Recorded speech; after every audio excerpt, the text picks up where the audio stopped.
hinahamon ka namin, Pangulong Bongbong Marcos, kung gusto mong magkaroon ng magandang legasiya, ang pangalan mo, ipakulong mo lahat ng magnanakaw.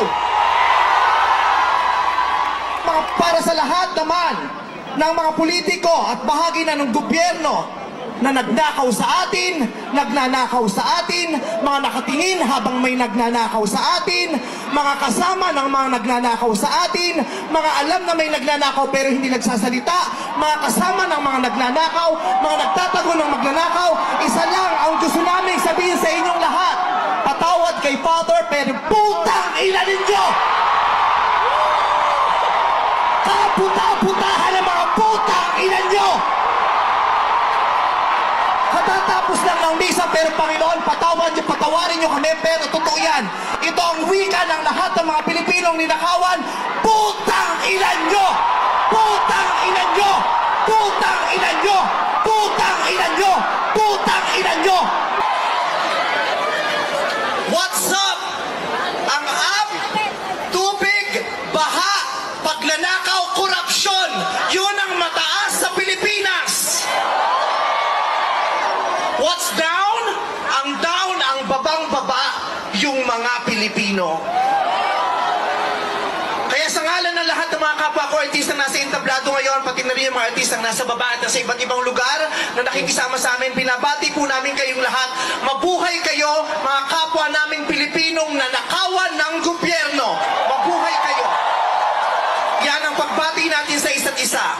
Para sa lahat naman ng mga politiko at bahagi na ng gobyerno na nagnakaw sa atin, nagnanakaw sa atin, mga nakatingin habang may nagnanakaw sa atin, mga kasama ng mga nagnanakaw sa atin, mga alam na may nagnanakaw pero hindi nagsasalita, mga kasama ng mga nagnanakaw, mga nagtatago ng magnanakaw, isa lang ang gusto namin sabihin sa inyong lahat, patawad kay Father pero putang ina ninyo! Kaputa-putahan ng mga putang ina nyo! Katatapos lang ng misa, pero Panginoon, patawarin nyo kami, pero totoo yan. Ito ang wika ng lahat ng mga Pilipinong ninakawan, putang ina nyo! Putang ina nyo! Putang ina nyo! Putang ina nyo! Putang ina nyo!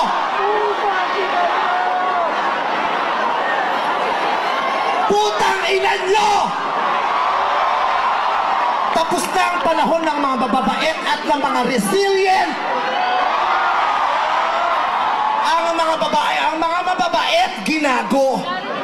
Ang mga resilient, tinarantado. Hindi na uubra sa atin yung bait-baitan, kini-kinian, tahimik-tahimikan, patawad pero hindi po. Hindi ko sisimplihan, hindi ko babaitan ang mensahe ko ngayon dahil hindi naman sila mababait. Sa katunayan, mga hayop sila. So bakit natin babaitan ang mensahe natin? Hindi natin kakalmahan ang mga salita at kilos natin dahil deserve nila ang galit, ang pikon at poot ng mga nanakawang Pilipino. Hindi tayo pwedeng kumalma. Hindi pwedeng iiyak lang. Hindi pwedeng magtitiis lang, hindi tayo kakalma. Hindi ko kayang maging magalang sa kanila dahil mga bastos sila, mga salaula sila at mga baboy sila. Hindi natin kayang maging mabait sa kanila dahil mga walang ya sila. Hindi pwede.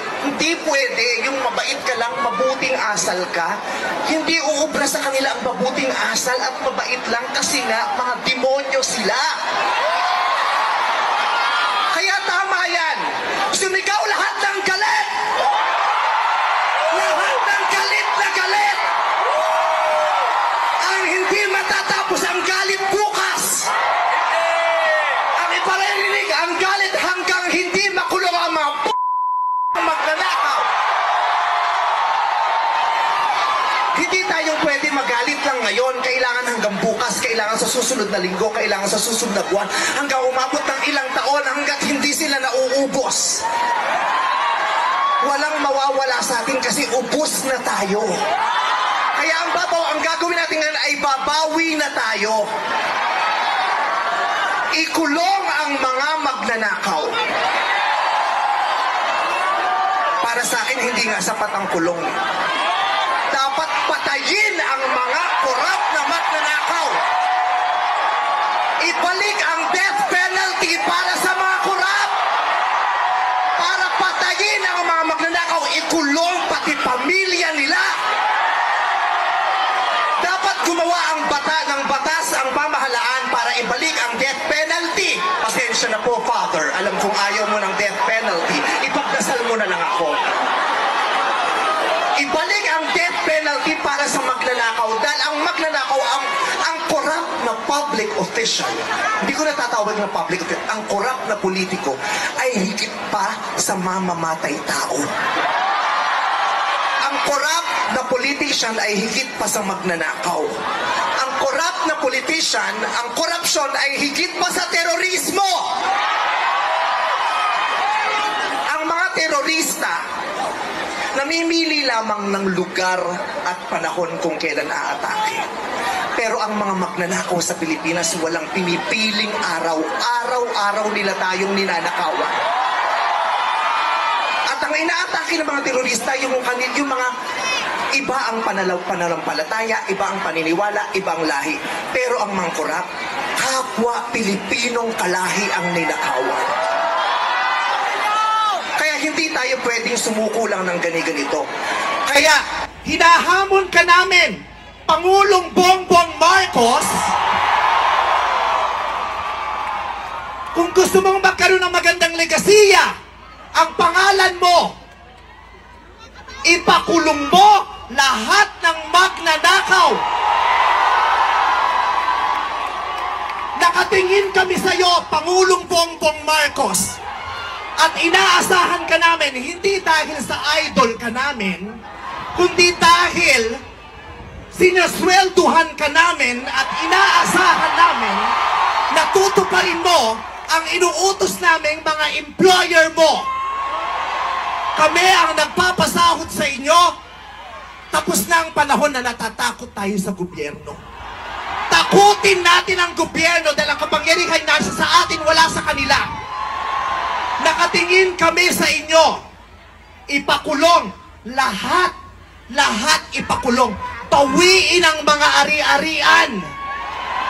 Bawiin ang mga ari-arian. Pati atay, i-donate. Ibigay ang atay. Pati mata, i-donate. Walang ititira kasi nga, hindi tayo pwedeng maawa dahil mga Maraming salamat sa inyong lahat. Sasamahan namin kayo hanggang mamaya.